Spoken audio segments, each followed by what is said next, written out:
Pela misericórdia de Deus, meus irmãos,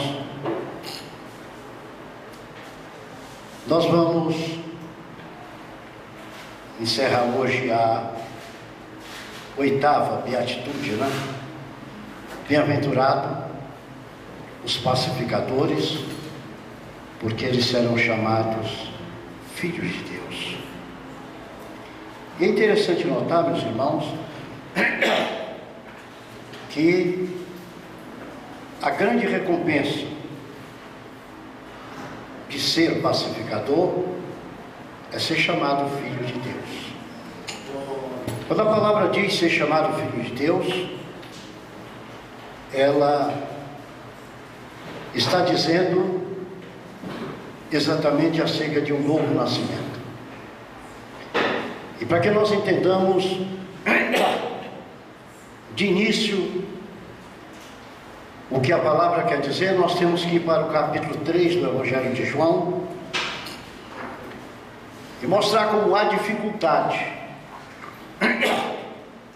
em muitas pessoas entenderem o que é o novo nascimento.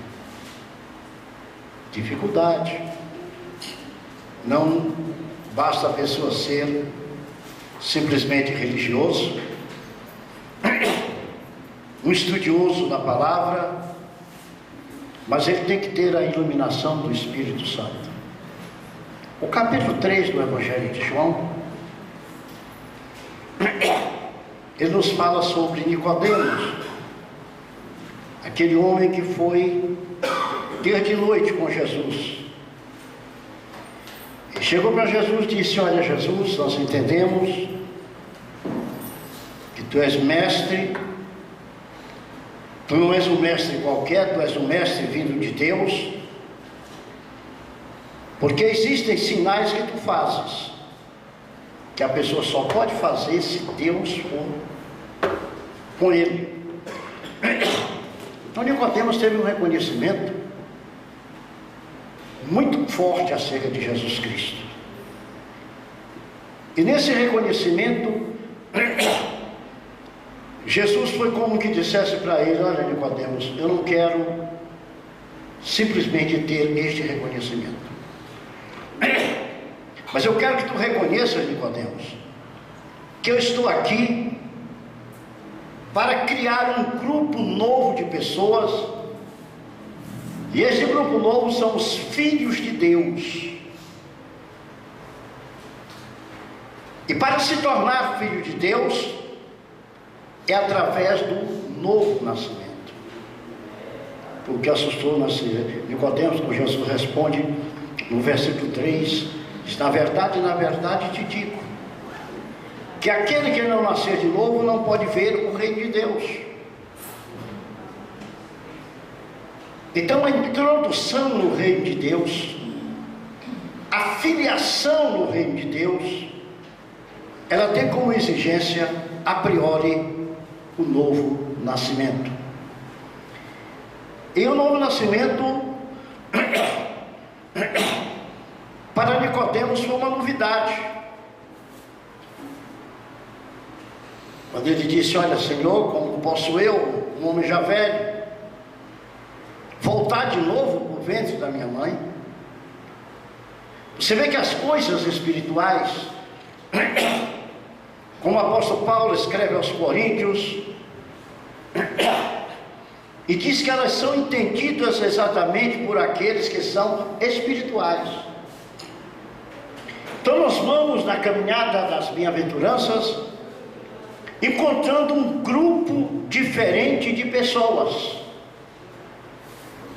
um grupo totalmente com entendimento diferente das demais pessoas, um grupo capaz de associar conceitos espirituais totalmente dantes ignorados. Jesus olha para ele e diz aquela célebre frase: tu sendo mestre em Israel, tu não entendes estas coisas. Não é ser mestre para entender. Eu sempre que vejo as pessoas no momento de dificuldade. Eu lembro há poucos anos atrás, quando eu estava fazendo o primeiro ano da faculdade de Direito, poucos anos atrás, né?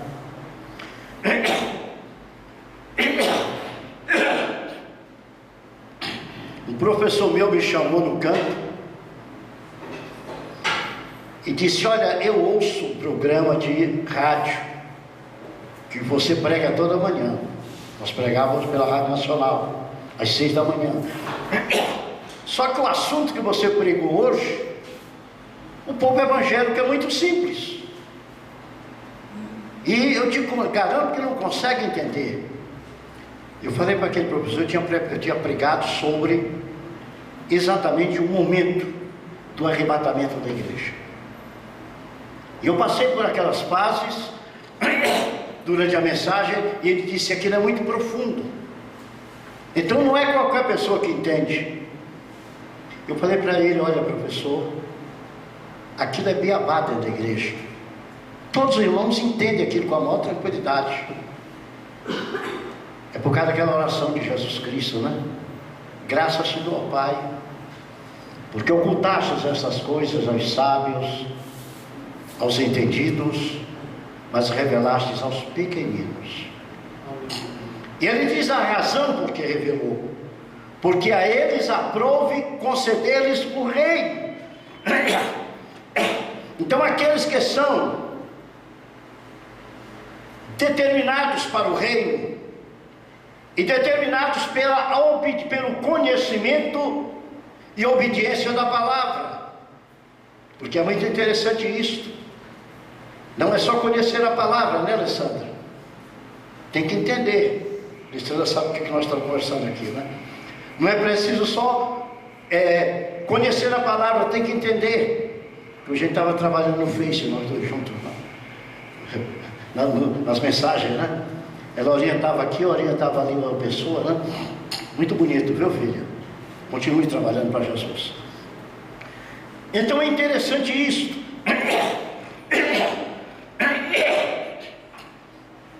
E Jesus disse: as coisas do Espírito, elas são simples para o entendimento dos espirituais. Ele disse: o vento, ele sopra onde quer. Você sente o vento, mas você não pode dizer: ele veio dali e vai para lá. Isto é, ele pode mudar o seu percurso a qualquer hora. E ele diz: assim são as coisas do Espírito. É todo aquele que é nascido do Espírito. Então eu tenho que me tornar filho de Deus, e para eu me tornar filho de Deus, eu tenho que entrar no processo espiritual. Processo para a filiação espiritual, ele é exatamente feito de acordo com a palavra de Deus. Quando nós examinamos a palavra é muito clara quando diz para nós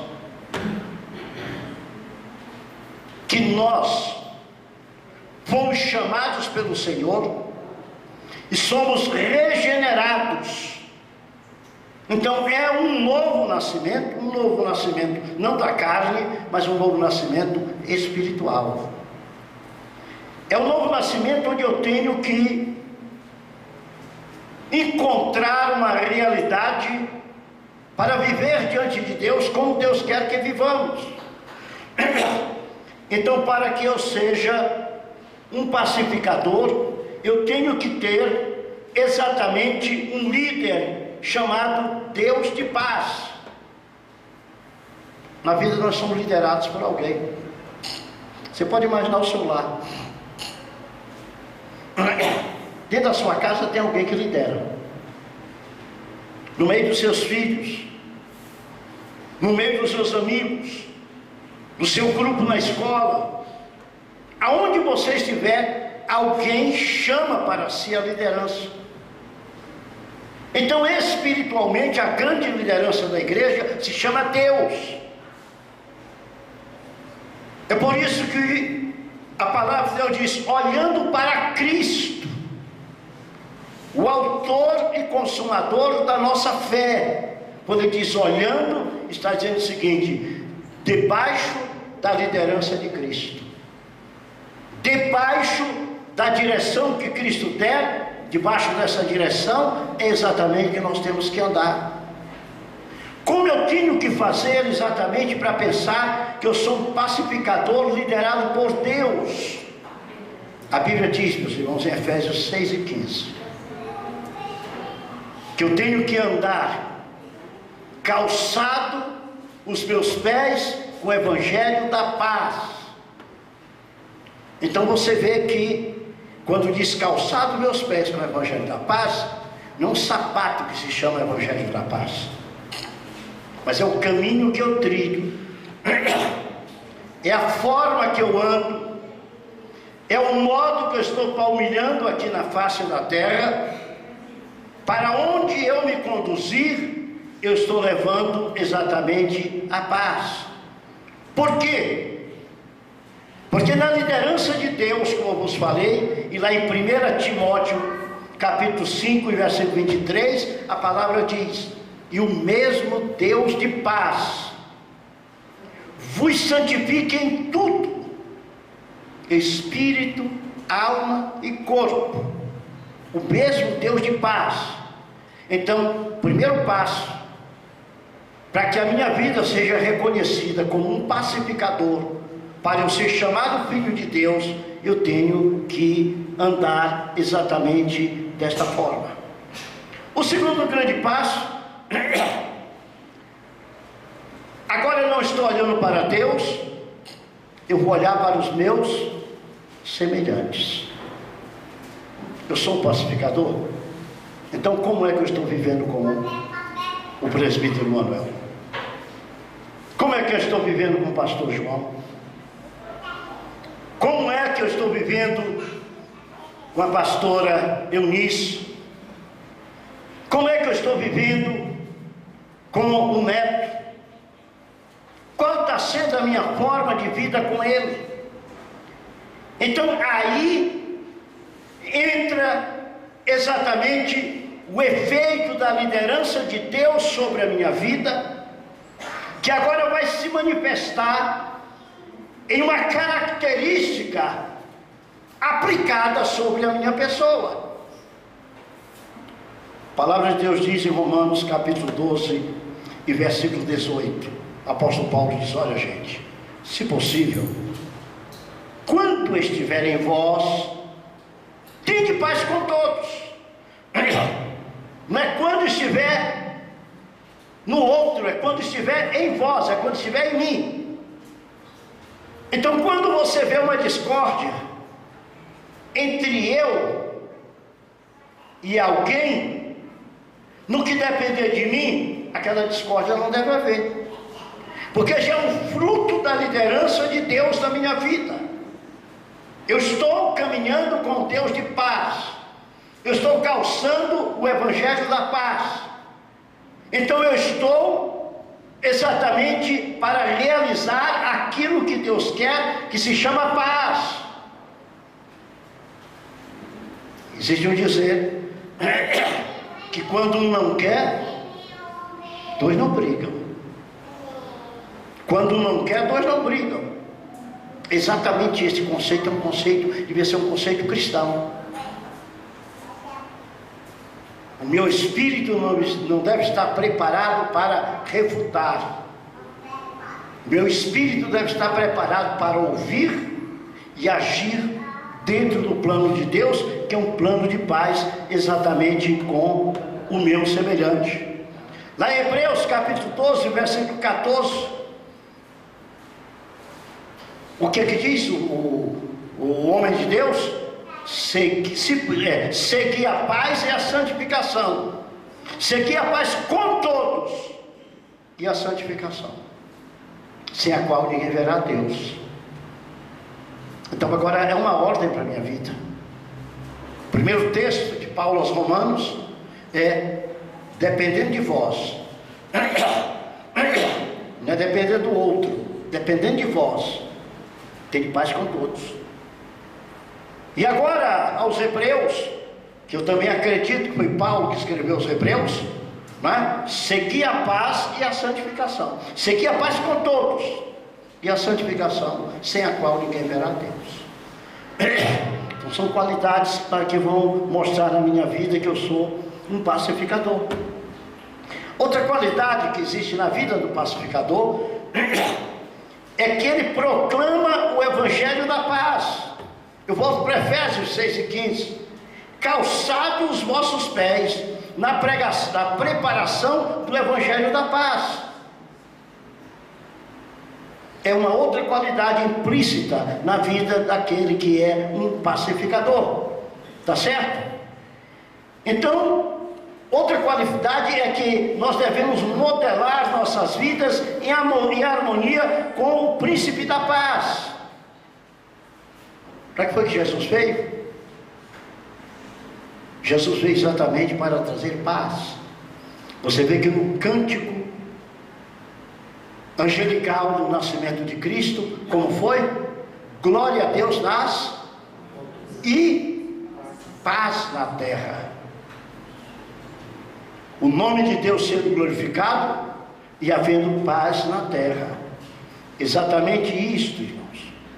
Porque o Filho do Homem, ele veio para salvar. Ele veio para trazer paz, ele veio para trazer modificação, ele veio para trazer algo diferente na vida do ser humano. Então, qual é a recompensa do pacificador? Eu tenho que examinar a recompensa do pacificador, em primeiro lugar, no versículo mais conhecido da Bíblia Sagrada, João 3,16. Porque Deus amou o mundo de tal maneira que deu seu Filho unigênito, para que todo aquele que nele crê não pereça, mas tenha a vida eterna. Mas o que é que isto tem?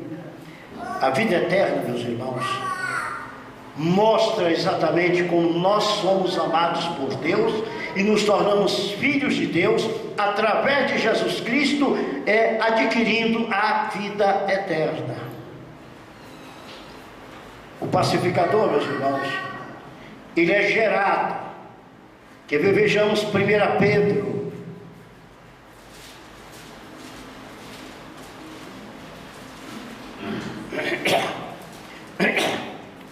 Pedro, capítulo 1,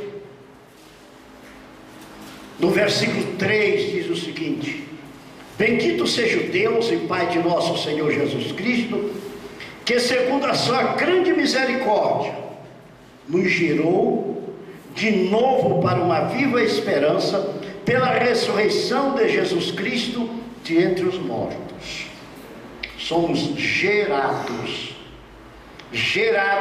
por Deus em Cristo através do Espírito Santo. Gerados em Deus, gerados por Deus em Cristo através do Espírito Santo.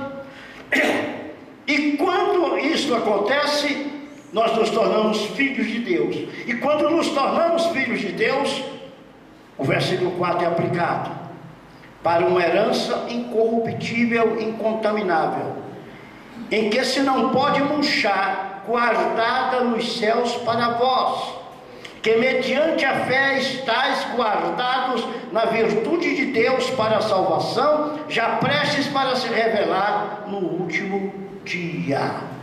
É importante. A recompensa de ser pacificador é exatamente ser chamado filho de Deus. O que vem a ser o filho de Deus? A importância de ser filho de Deus, qual será? Ser filho da Dilma tem uma importância, não tem? Ser filho do Lula tem muita importância. Pode até estar no Lava Jato, né? Juntamente com ele lá, né?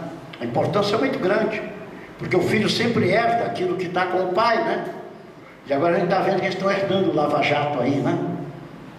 Um negócio muito interessante, sabe? Essa história de filho.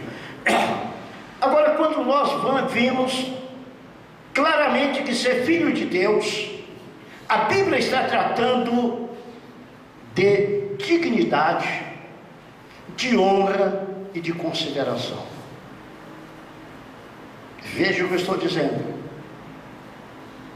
quando nós somos chamados filhos de Deus, a Bíblia está tratando de nossa dignidade, nossa honra e a nossa consideração.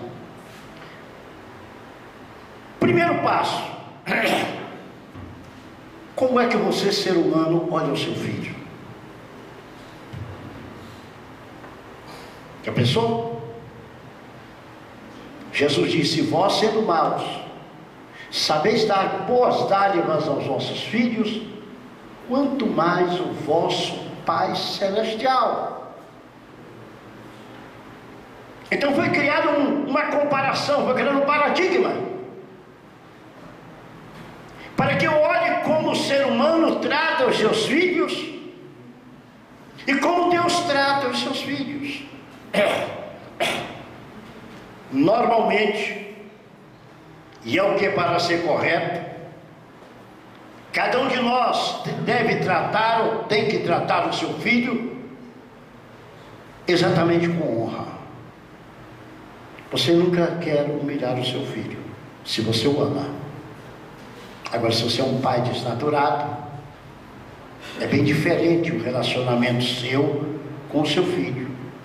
Normalmente você ama o seu filho mais do que os bens que você possui. Este é o correto. A prova é que, se teu filho tem uma necessidade, você dispõe do bem que você tem para poder acudir à necessidade dele. Isso é o correto. Então, quando nós temos uma necessidade, Deus, como nosso Pai, Ele também dispõe de bens materiais e espirituais, exatamente para nos conceder e suprir a nossa necessidade. É muito interessante que nós entendamos isso. O correto é que amemos os nossos filhos mais do que a nossa casa, mais do que o nosso carro, mais do que os nossos móveis, mais do que as nossas joias. Digamos que você é uma pessoa que tem alguma posse, seu filho adoece, ele está precisando de um tratamento, você começa a dispor do que você tem. Você não tem pena, você não tem dó, você tem o prazer de ter o seu filho novamente de volta recuperado. Se vós, sendo maus, sabeis guardar, e quanto mais o nosso Pai Celestial ao nosso respeito. Quando nós começamos a pensar na relação de filiação com Deus, nós começamos a ver que o nosso coração se alegra diante de tanta bênção espiritual que está à nossa disposição. O amor do Pai é muito grande. Você conhece o caso do filho pródigo. O filho pródigo chegou a dizer: pai, eu quero a minha herança. Herança não é dada em vida. Nós sabemos que a própria lei, ela é muito clara: filho não herda com mãe e pai vivo. Não já é herança, é alguma coisa que ficou, uma herdade que ficou com a morte de alguém. Mas aquele chegou e disse assim: olha, eu quero o que eu tenho direito, é agora. E Deus, na figura de pai, pegou e deu tudo que tinha. Está aqui, tá. Tu quer a tua herança agora? Toma, vai. O Senhor está mostrando como deve ser o pai. O Senhor está mostrando como deve ser a reação do coração do pai. O apóstolo diz: sede meus imitadores, como eu sou de Cristo, e Cristo é imitador de Deus. Aquele filho foi e estragou tudo. E o coração do filho era um, o coração do pai era outro. Na volta, o coração do filho era o seguinte: eu vou ser o empregado na casa do meu pai.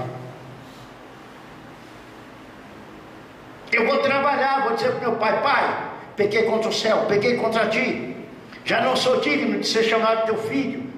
Eu quero ser tratado como um dos seus trabalhadores. Só que o pai não deu resposta para ele. O pai não disse: eu vou te tratar como trabalhador. O pai disse: este meu filho era perdido e agora foi achado. O pai restituiu o filho na herança. O pai mandou fazer o melhor que havia para poder receber o filho. Quanto mais o vosso Pai Celestial, Ele vos dará. A hora que você tiver compreensão que realmente você é filho de Deus, e como filho de Deus, Deus te dá a herança da glória juntamente com Cristo. Porque a Bíblia diz que nós somos co-herdeiros de Cristo. Então nós temos que pensar o seguinte: nós temos que tomar, vou usar um termo que muitas pessoas usam ele indevidamente, nós temos que tomar posse da grande herança espiritual que Deus tem revelado através de Cristo para nós. E na nossa ignorância espiritual, muitos de nós se tornam paupérrimos espiritualmente. O Senhor não quer filho paupérrimo espiritualmente. O Senhor disse: os pobres sempre vocês terão convosco, os pobres sempre estarão com vocês, mas eles são os pobres materialmente. Espiritualmente, o apóstolo diz que nós devemos começar a desfrutar das riquezas de Deus. Riquezas de Deus. Quando eu falo em riquezas de Deus, eu não estou falando em coisas materiais. Eu estou falando no mundo espiritual, onde há a revelação da glória de Deus, onde há a manifestação do seu poder, onde há exatamente o transbordar das coisas espirituais que o Senhor Deus revelou para que nós tomássemos posse aqui na terra. Existem algumas subordinações, existem algumas exigências do Pai para isso, que pai nenhum abre mão de tudo sem exigir alguma coisa. Sempre exige, há uma exigência do pai, e o filho conhece a exigência do pai e procura exatamente fazer aquilo que o pai está determinando para ter aquela benesse do pai. Não é que Deus esteja fazendo uma troca conosco, mas é que Deus está dizendo: se você guarda a minha palavra, se você obedece o meu evangelho, se você anda como eu quero, tudo que eu tenho é teu. Você pode expor. Aquele irmão, aquela irmã, existe uma coisa, não existe coisa diferente não, existe pessoas diferentes. Não existe uma pessoa, aquele irmão é mais abençoado, não, ele busca mais a Deus. Aquele irmão tem mais coisas espirituais, não, ele tem porque ele busca a Deus. Jesus disse: pedi e dá-se-vos-á, batei e abri-se-vos-á. Não é isso? Ao que pede se é dado, ao que bate se lhe é aberto, ao que busca. Então nós temos que partir exatamente em direção às grandes misericórdias manifestadas por Deus, que são verdadeiras riquezas espirituais para a nossa vida. Mas temos que nos submeter ao regime da casa do papai, pacificador. Muitas vezes dentro da igreja nós temos pessoas que são fofoqueiras. E como tem? E como tem? E como tem? Tem pastor fofoqueiro, tem presbítero fofoqueiro, tem diácono fofoqueiro, tem evangelista fofoqueiro, tem demais. Só que cada um dará conta de si mesmo a Deus. Dará conta de si mesmo a Deus. A posição é nossa, a bênção vem da parte de Deus. Então o pacificador é filho de Deus. Esse é o título mais honroso que uma pessoa pode ter. Filho de Deus. Eu acho que você deveria começar a primar por isto e começar a falar de boca cheia. Quem você é? Sou filho de Deus. Nós temos que ter. Você não tem orgulho de seu pai, não? Será que teu pai não tem alguma coisa que te deixe orgulho na vida? Aquele sentimento de bem-estar por ser filho de alguém? Eu creio que cada um de nós tem um sentimento de nobreza dentro da filiação. Como você já pensou, filho de Deus. Quem você é? Eu sou filho de Deus. Mas para ser filho de Deus eu tenho que ser um pacificador. O pacificador, meus irmãos, a Bíblia diz que nós somos como a menina dos olhos de Deus. Você já notou que é o local do corpo que você tem mais cuidado? São seus olhos? A menina é aquilo que fica dentro da pupila, aquele negócio. A gente fala a menina dos olhos. Então, quando Deus diz isso, Ele está dizendo exatamente que o cuidado dele é muito grande. A pupila é uma parte muito frágil, mas uma parte que nós temos um cuidado pela delicadeza que Ele tem. Você protege sua pupila, então que Deus protege você também, e protege de uma forma muito especial. Os filhos de Deus